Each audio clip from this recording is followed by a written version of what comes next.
Compared, I think, to other consultancies in digital advertising, I like to say that we get shit done.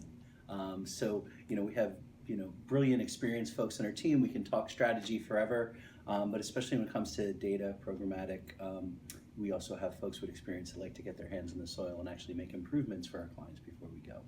So who's your target clientele? So based on my long title, I concentrate really on two verticals.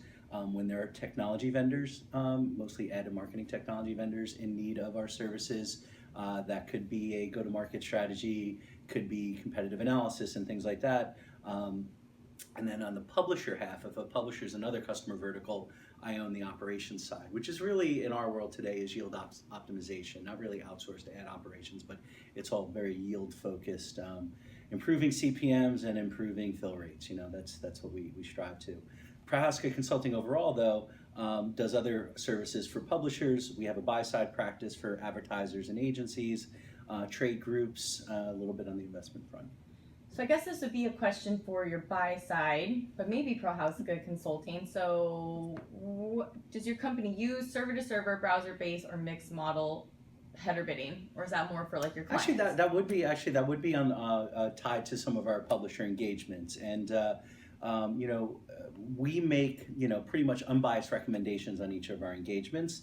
I would say we're in the world now where we have helped a number of clients take the first step into header bidding with mediation. Again, not individual headers, but where they have a central mediator, and it's mostly been client side. A lot of it, especially clients who want some control, it's been through prebid.js has been very popular. We're at this stage now, I think, a maturity where we are starting to make those recommendations to look into server side. So we have a bunch of clients who are making that switch, and again, it's the latency trade-off for the most part.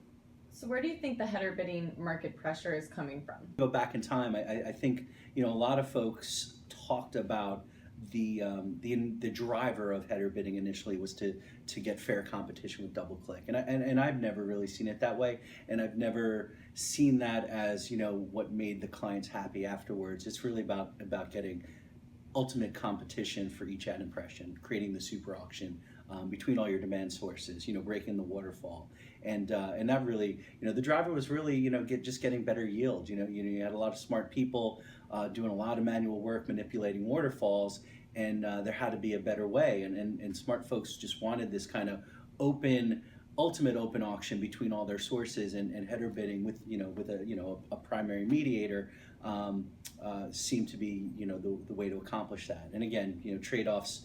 I think if we talk what's now the driver to go to server side is the trade-offs with latency, and we had over tagging before header bidding. Now it's just gotten that much worse. What do you think the future of header bidding looks like?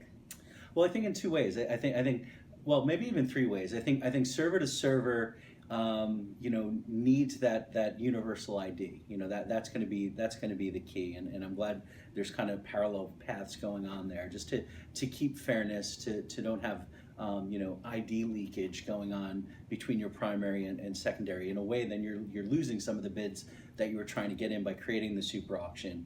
And I think ultimately, just looking at programmatic, I think this is the could be 2 years, could be 20 years kind of look, is that the audience targeting that's driving all of this becomes almost platform agnostic. That tools on both sides are looking to find audiences. There's going to be tweaks in bids based on, is it a video ad, is it a non-video ad, what's the size of the screen and things like that. But I think ultimately the platform on which the ad is being delivered becomes a little less important.